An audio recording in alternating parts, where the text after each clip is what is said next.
আল্লাহ রসুলের জীবনও তিনি ওয়াজের ভিতরে তাফসীরের ভিতরে কখনো তিনি আজান দেন নাই। সাহাবায়ে কেরাম রিদওয়ানুল্লাহি তাআলা আলাইহিম আজমাইন তাফসীরের ভিতরে আল্লাহ এই ওয়াজের ভিতরে কখনো তারা ইসলামী সঙ্গীত বা গান গজল এগুলা বলেন নাই। আল্লাহ রসুল সাল্লাল্লাহু আলাইহি ওয়াসাল্লাম যখন ওয়াজ করতে দাঁড়াতেন তখন আল্লাহ রসুলকে মনে হতো চোখ দুটা লাল হয়ে যেত, আর মনে হতো যে এখনই তিনি জিহাদে অবতীর্ণ হবেন, এখনই কি জিহাদে অবতীর্ণ। এটা হল হাদিস। হাদিসে আল্লাহ রসুল সাল্লাল্লাহু আলাইহি ওয়াসাল্লামের বক্তৃতা অধ্যায় আপনি যান, হ্যাঁ, খুতবাতুর রসুল সাল্লাল্লাহু আলাইহি ওয়াসাল্লাম, রসুলের খুতবা কিরকম ছিল, তিনি মনে হতো যে জিহাদ করবেন, জিহাদে অবতীর্ণ হবেন। সুবহানাল্লাহ বলেন। আর আমাদের সমাজে আলোচনার মাঝখানে এখন হুজুররা আজান দেয়, কৌতুক করে, নাটক করে, আর এই হুজুরদের ডিমান্ডও বেশি, ঠিক না বে ঠিক? তা আমি বলতেছিলাম মৃত্যুর সময় ফেরেশতারা বলবে ওয়াকুনতুম আন আয়াতিহি তাস্তাকবিরুন, আল্লাহর কোরআনের আয়াতের ব্যাপারে তোরা অহংকার করেছিস, অহংকার করে ঘাড় মরাইয়া চলে গিয়েছিস, পিঠ দেখাইয়া আল্লাহর কোরআনকে পিঠ দেখিয়ে তোরা চলে গিয়েছিস, আজকের আর তোদেরকে রক্ষা করা হবে ওযুকু আযাবাল হারিক, জাহান্নামের আগুনে জ্বলার শাস্তি এখন ভোগ কর। জোরে কর নাউজুবিল্লাহ। এই সমস্ত লোক যারা কোরআনের কথা শোনে না, কোরআন যারা মানে না, কিয়ামতের দিন তাদেরকে জাহান্নামের দিকে নিয়ে যাবে। আল্লাহকে অস্বীকার করলে, নবীকে অস্বীকার করলে, ইসলামকে অস্বীকার করলে, আল্লাহর নবীর নবুয়াতকে অস্বীকার করলে তার জন্য যা জায়গা হবে জাহান্নাম।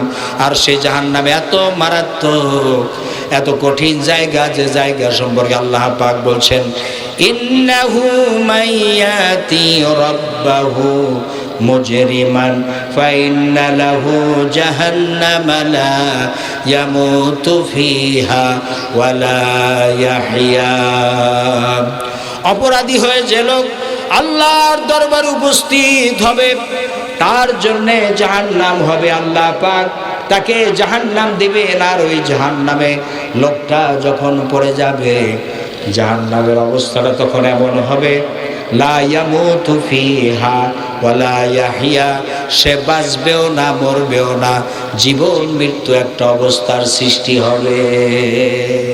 বাঁচবেও না, লা ইয়ামুতু ফিহা ওয়ালা ইয়াহইয়া, বাঁচবেও না মরবেও না, আদামরা অবস্থায় জাহান্নামে পড়ে থাকবে।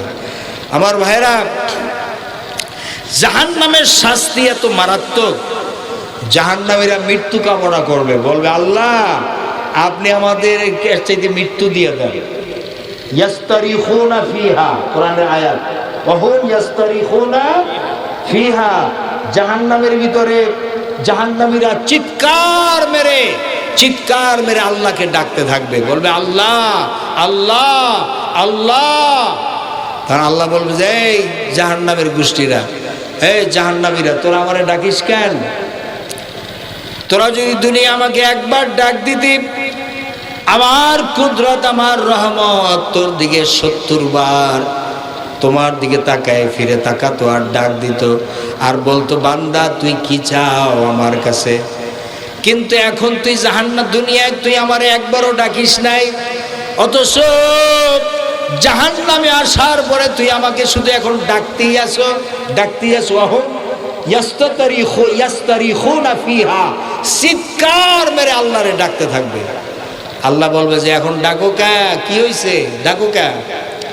তখন বলবে আল্লাহ আপনি আর সেইটা আমাদেরকে মৃত্যুর ফয়সালা করে দেন। কিসের? ইন্নাল্লাযীনা কাফারু, আল্লাহ তাআলা বলেন কাফেররা যখন ফিনারে জাহান্নামা লা ইউকদা আলাইহিম ফায়ামুতু, মৃত্যু চাইবে যে আল্লাহ আপনি মৃত্যু দেন। তখন আল্লাহ পাক বলবেন লা ইউকদা আলাইহিম ফায়ামুতু, আজকের মৃত্যুর ফয়সালা কারো জন্য হবে না।